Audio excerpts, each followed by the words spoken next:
राजधानी दिल्ली में विधानसभा के चुनावों का ऐलान हो गया है।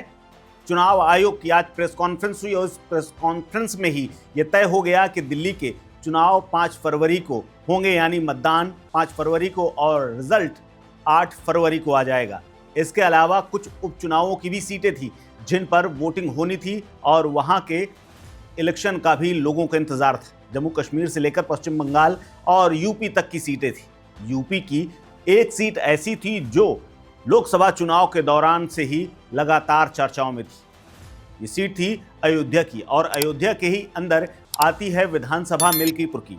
मिल्कीपुर के विधायक रहे अवधेश प्रसाद ने अयोध्या में बीजेपी को हरा दिया और उसके बाद सांसद बन गए और उसके बाद समाजवादी पार्टी ने उन्हें लखनऊ से लेकर के दिल्ली तक में खूब प्रचारित प्रसारित किया। उनकी छोड़ी हुई सीट मिल्कीपुर पर भी उपचुनाव होना है और उपचुनाव के लिए यहां भी तारीखों का ऐलान कर दिया गया है। हालांकि उपचुनाव जब पिछला वाला हुआ था उसमें बीजेपी को बम्पर जीत मिली, लेकिन मिल्कीपुर में चुनाव आयोग ने तारीख का ऐलान नहीं किया था क्योंकि उस वक्त मामला कोर्ट में था। अब इस पर भी चुनाव का ऐलान कर दिया गया है। यहाँ भी दिल्ली की तारीख यानी 5 फरवरी को मतदान होगा और 8 फरवरी को यहाँ परिणाम आएगा।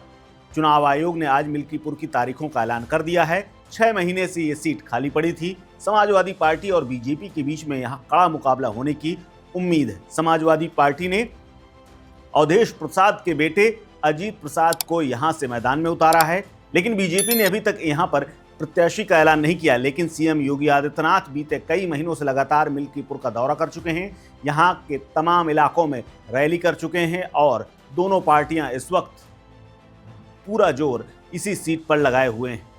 पिछली बार 9 विधानसभा सीटों पर बाय इलेक्शन हुआ था जिसमें बीजेपी को 7 सीटें मिली थी, वहीं 2 समाजवादी पार्टी को। अब की बार मिल्कीपुर में सबकी नज़र लगी हुई है क्योंकि मिल्कीपुर ही वो सीट है जिसको अवधेश प्रसाद ने छोड़ा था और यहाँ पर समाजवादी पार्टी ने उन्हीं के बेटे को उतारा है।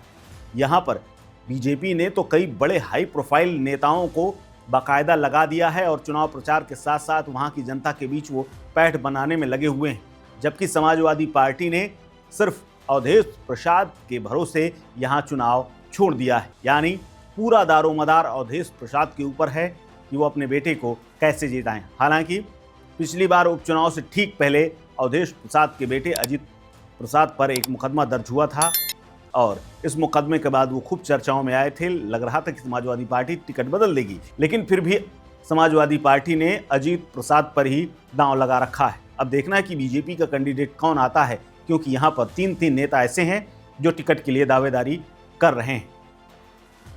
इस खबर में फिलहाल इतना ही। अपडेट्स के लिए बने रहिए वन इंडिया हिंदी के साथ। नमस्कार।